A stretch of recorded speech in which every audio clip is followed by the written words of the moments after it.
Hi everybody, welcome back to Red Deer College. I'm Dave and I'm joined today by Ollie Williams. Ollie's a member of the mission team for Team Northwest Territories. Welcome, Ollie. Thank you very much. Pleased to be here. And Ollie, your path to bring you to the Canada Games has been a little different than a lot of people in that you've gotten here through 5 Olympic Games covering them for the BBC. And maybe let us know what it's been like to go from the Olympic Games of the BBC to being here at the Canada Games. For me, the Olympics, when you go to an Olympic Games, and like you say, I've been lucky enough to go to 5 of them. You get the feel of athletes at their real peak, and they've built up to this for years and years.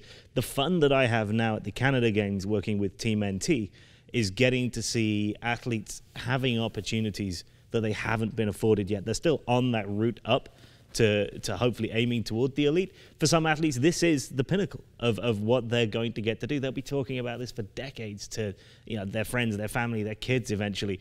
It's a huge deal for anyone from the Northwest Territories to come to a Canada Games, and for me, it's great to see that Olympic feel get replicated for a younger generation that, they may or may not ever get to an Olympics themselves, but they're going to get exactly the same feel of wearing an identity and being part of a unit at something that is bigger than them, bigger than their territory, that allows them to see, feel, and hear so much that they won't get at home.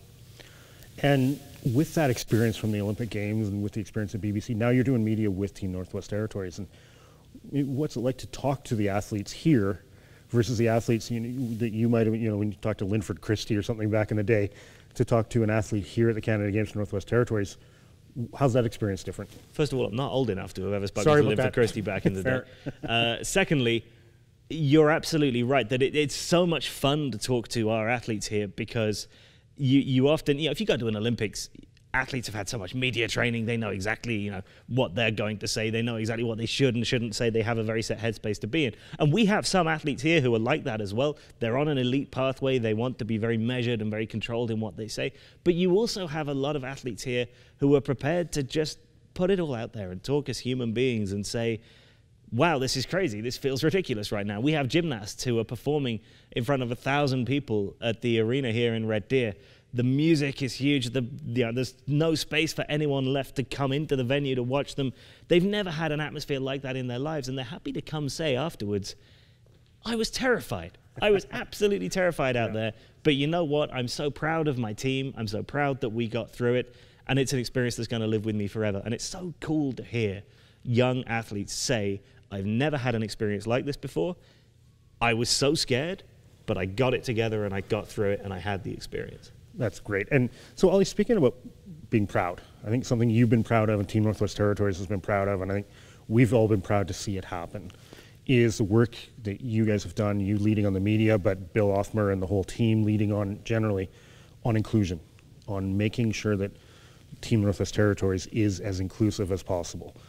And maybe you could let us know a little bit more about that initiative that started in Winnipeg and is continuing here in Red Deer. Yeah, it's an initiative from the Sport North Federation in the NWT.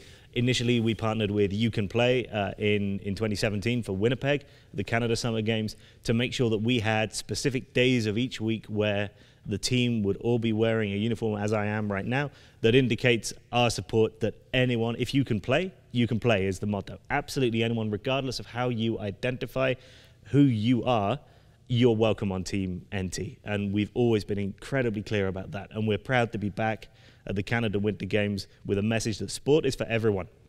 Beyond your gender identity, your sexual identity, it also extends to your racial identity. Who you see yourself as doesn't matter to us. We are one team. Everyone from any walk of life, from any background, is as welcome on our team as anybody else. And we think that's a message that resonates with the Canada Games. We think that's one of the most important things we can do as a federation, as an organization, is instill that in our athletes right now and hope that that stays with them for the rest of their lives, no matter what they're doing.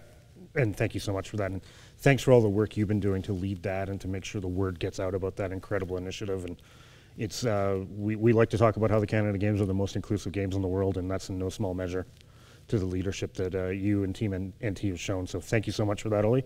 And thanks for your time today. It's our pleasure. Thank you very much. Nicely done. Good job. Thank you.